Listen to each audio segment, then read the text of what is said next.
Okay, so we're back in the vehicle and we are going to install the DigiDash. So we've been inside, we've put the circuit board in place. I'm trying to put a few lights on to get a bit of extra light on the scene. We've put a few things in place back inside for safekeeping.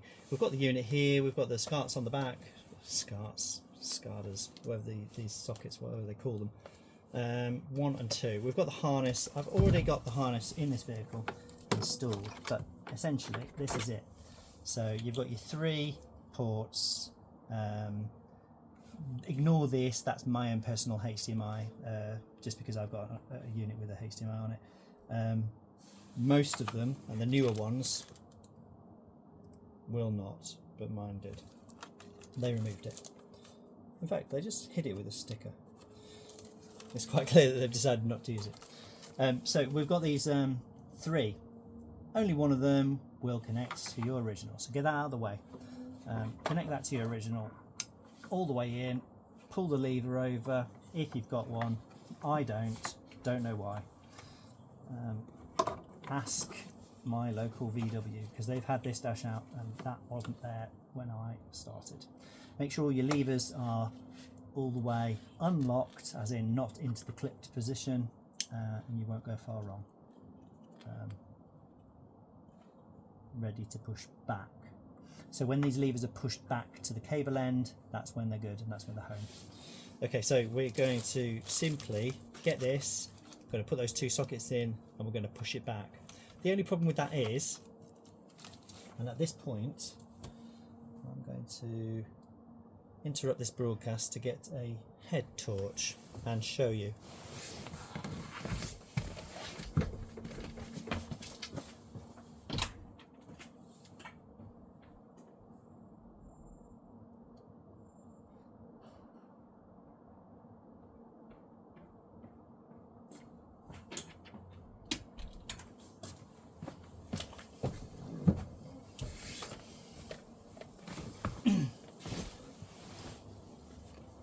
I think my neighbours are getting used to seeing me out here with my head torch on, messing with something, especially in the winter. Here it is. Other brands are available, but I love my Olight. Right, so what we're going to do, we're just going to see what needs to be removed. So just get your harness out of the way. Obviously you could do this before you even get introduced to the harness. But we're going to look on the back of here, and where this one plugs in, so you can actually see it. So where this one plugs in on your right as you're facing the dashboard, it actually just sits out a little bit proud. I have reported this to them, and they will be making a change to this casing just to move it forward if they can, because they've obviously got to make space for everything in the deck, or they may relocate it. I did say to them if they turned it landscape and could move it up here, it's going to be clear of what you see inside there. You can see this plastic that runs across the back here. Well, on the right hand side you're going to see where that scuffs, so I'll relocate the camera so you can see it, and then we'll look about making a cut.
Right, so the area that we're going to be looking at is actually just over on this right hand side in the back of the dash. So they've put a kind of like a matte sort of finish onto this, but it is all plastic all the way through. And we're just going to move that out of the way, move the harness out of the way, and you can see there where the scuffs are, those lines there. So you can get those scuffs by just getting this, getting the corresponding plug that goes into the back of here, pushing that all the way home, locking it off, and then you take this unit, you slide it into place, get all your clips will start to go in, and then as you just push it back, just give it a little rock, and you're going to see these lines appear here. That is the the furthest most proud part that's going to stick out on the back of this unit. That's where we need to cut. So you can see we need to just take a nice big U section out of that. So I am going to reach for my Dremel, try and get you a viewpoint on it whilst I just make these little cuts. So this is my vehicle. So I would like them to be very neat. And if it's your vehicle, even neater still. So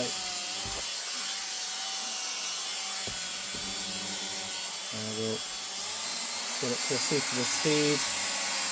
You can cut this with whatever suits you best, but I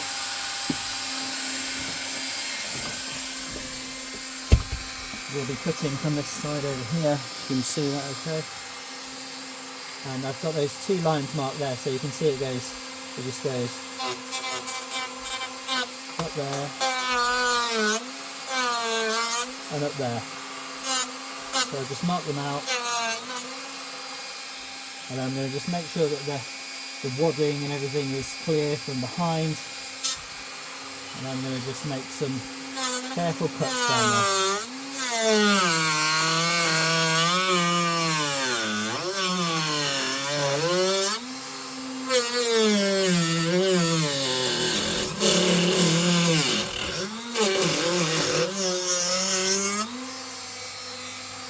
Okay, that's about it really.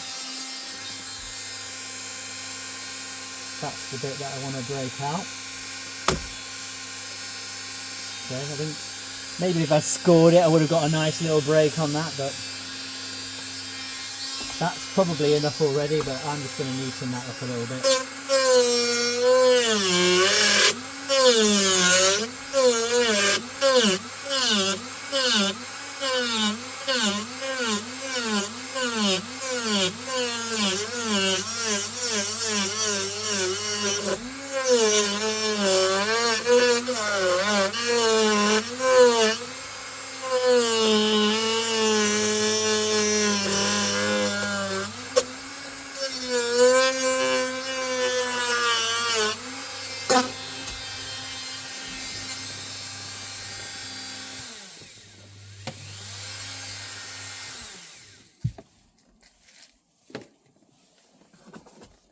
Okay, so just remove any of the melted cutaway swarfy bits. You don't want anything dropping down and rattling in the back there. But VW haven't done a bad job of wadding behind there to keep it nice and quiet, and that should be it. That is clear path ready to install DigiDash. Throw all your bits away. Okay, so we're just going to grab the digital dash now, and we're going to just get those two plugs, corresponding plugs in, and then we're going to just make sure that all the cabling's cleared. Again, always just make sure, double check that that one's home. I mean, the likelihood of these releasing accidentally is far and away, but yeah, it's just a little bit fiddly, bit of cable management, and everything's just going to push back neatly. So you've got the blue one with the black lever on the right hand side in this case.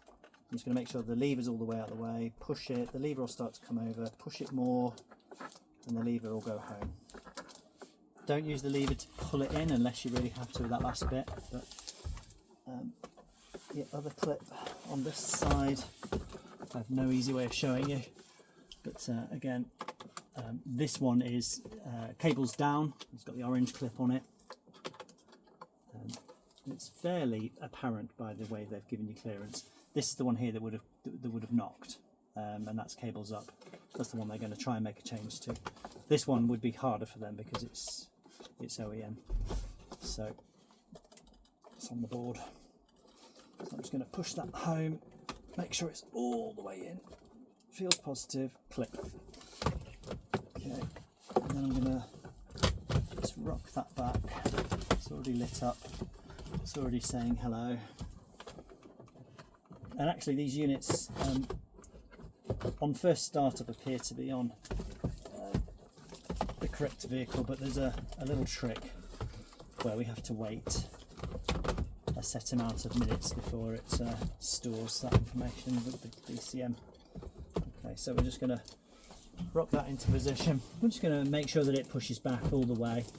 Obviously you've got to feel back there and just make sure that all of your cables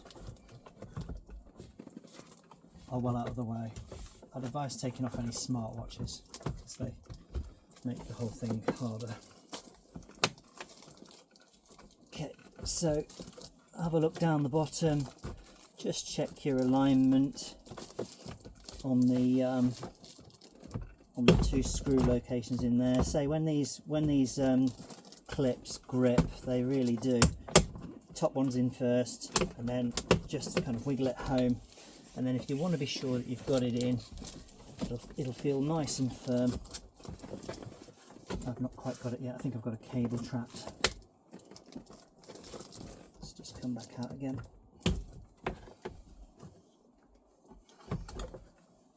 Yeah, I can feel it.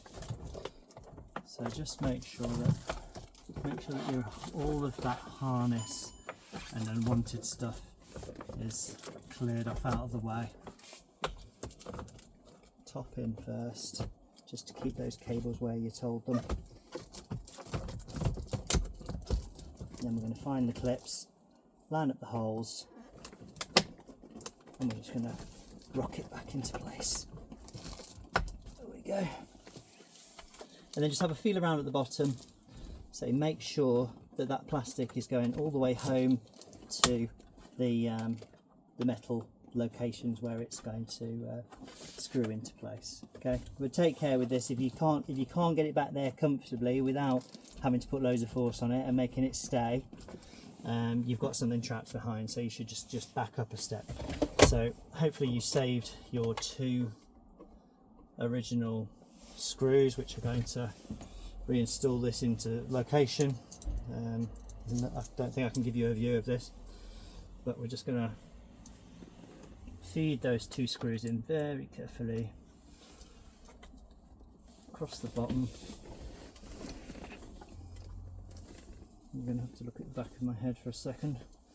I'll do this one first. I can just pop it into its location.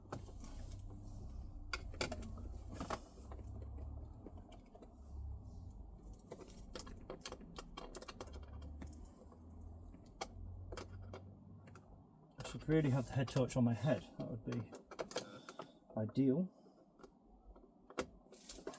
Okay.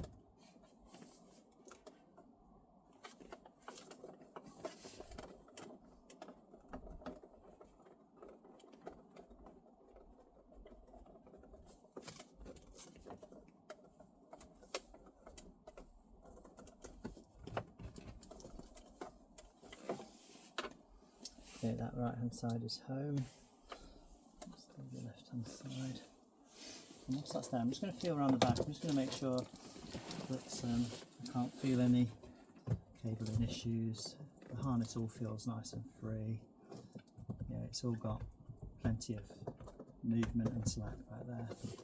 So the wooding just kind of sits out the way. Okay, let's see if I can get this one in. So ideally you're going to get your Torx driver to hold it nicely, but doesn't feel that positive into the screw, so we've got to take care and get it in home. There we go. Just thread that one in. So if you feel these screws starting to pull your display, stop, because the plastic on this surround will break before those screws become hard to turn. So that's it, it's in. That's installed now. So we're going to just take off the protective film, revealing a nice clean display. We're going to put the key in, turn off all the things that we knocked. We're going to see it do its initial light up. So the default is a jingle. The default is kilometers. We don't want that. The default is on the revs. We don't want that either. The only thing we're really going to change quickly is, and I don't think the instructions really explain this very well. You might come across it accidentally, but you might not get that unit set there. So this one is okay because it's mine and I've run it before, but if you don't see that unit set, what you need to do is just go down, check that you've got the right vehicle selected. Well, I don't mind changing the boot sound to off.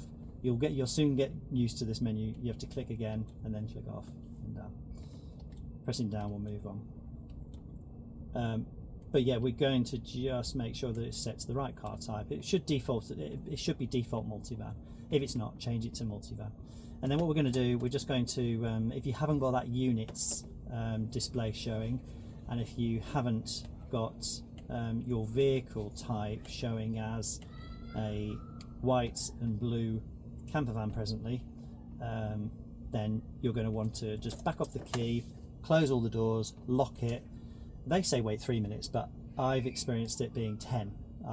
You know, if you want to be 100%, 15. If it doesn't come back with that units in the menu, then it's not yet communicated with your BCM and it needs more time. So just be wary of that. Make sure you follow that step. Right, so we can go straight into the settings. And one of the first things that I like to do is to make sure that we're on the latest firmware. So I'll get you a better vantage point and we'll do that next, so you've got less reflection from this light coming back off the dash.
Okay, so welcome back. We're going to just put the clips and the dash sections all back in place. Again, this is really quick. This is really easy. Just make sure you get it in the right order. So first thing we're going to do is we're going to put the trim surround back on again. Whatever you manage to retain of the little rubber grips, clip those back onto the back prongs of this side, and no matter how many times you have to repeat this to get them home comfortably, make sure you put them on this side instead of that side, because centering those prongs into the rubbers whilst they're in place is almost impossible. These pins will just bend. You'll feel them bending, it'll just be hard to push and it'll never go all the way, and then you'll end up with clips that are stressed for the rest of their lives. Okay, so we're just going to take that. We're not going to indicate. It's nice to see them working. So we're just going to very carefully just locate that by eye, make sure it's all level. Yeah, so that's finding its home now. I can feel it. Those top rubbers are kind of going in.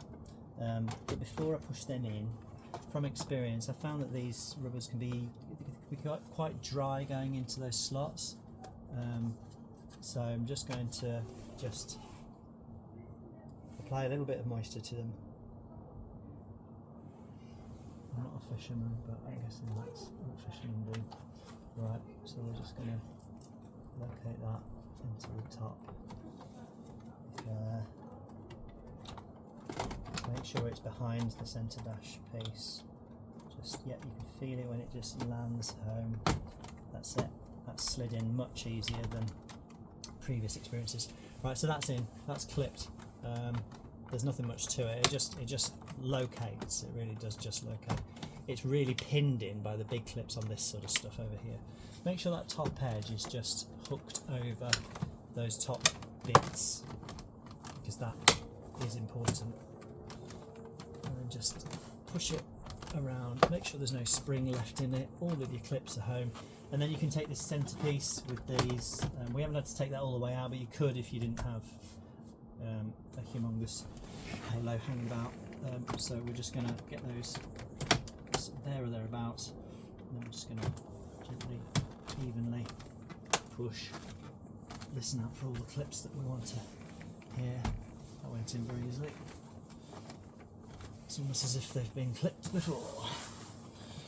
Okay, so finally we're just going to pop home that repaired vent where we melted that little bit of plastic back in there, because it does occasionally release if you pry this and you're using that fascia too much, so you need to get behind and really get into it. But that pushes in beautifully, so just make sure it's in comfortably and then push.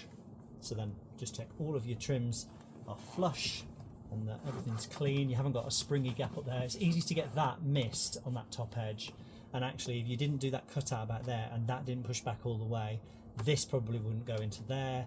This would clip, but it would just be bending everything a little bit and it wouldn't quite be flush. You know, you'll just know if you're really struggling with this centerpiece, it's because of that cutout. And just go back and check, make sure you've taken enough away, make sure you've cut down low enough that that whole cable, you know, rather you cut more than less, and then you don't have to keep going back to it.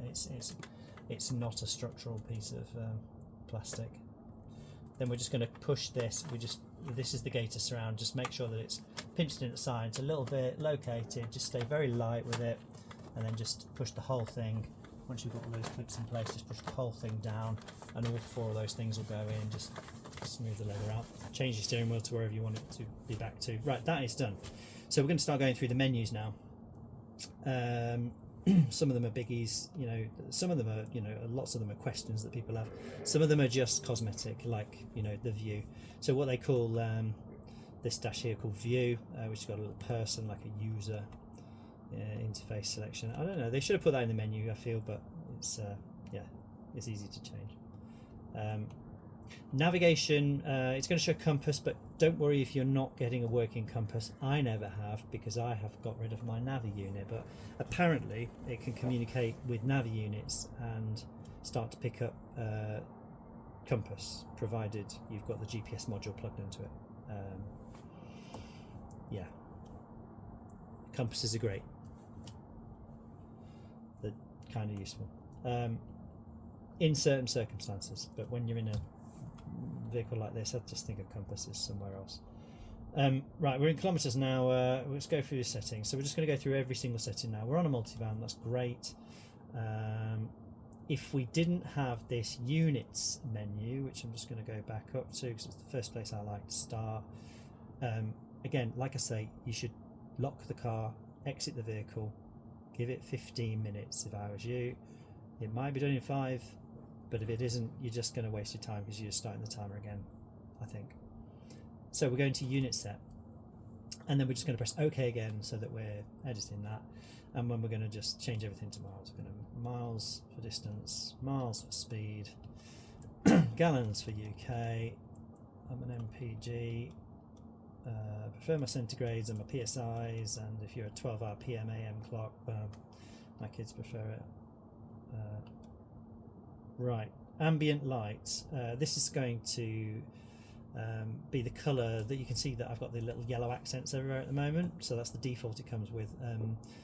It looks really good in red actually, but I've got a blue and white two-tone camper van, which happens to be the default colours for this unit, which I was very pleased with, but I'm gonna just stick with my colour scheme, select it with blue, and then I'm going to press down to go to the next bit of the menu, or confirm.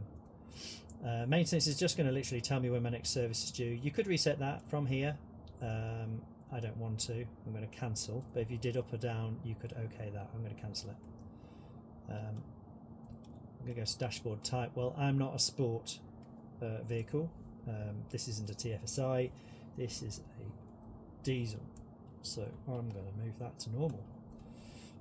Apparently I've got a normal vehicle, but a normal vehicle is a diesel and it has a lower rev range and looks like we expect to see. Then we're going to go set the time. Time is 4:31. I'm going to go through every single menu thing here, so unapologetically, bear with me. Okay, that. Good. Version info will just tell you what version you've got. We'll talk about firmware updates later. I've already done it on the, actually no, okay, might have wasted your time a little bit. We might have to redo a few of those settings, but I will get my phone, I'll do a firmware update, and I will show you what happens.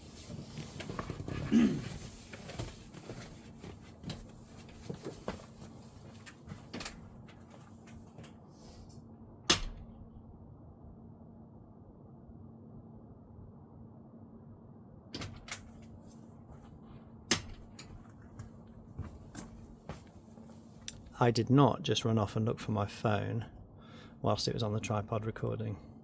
I would not do that. Right, so I'm going to do a Wi-Fi share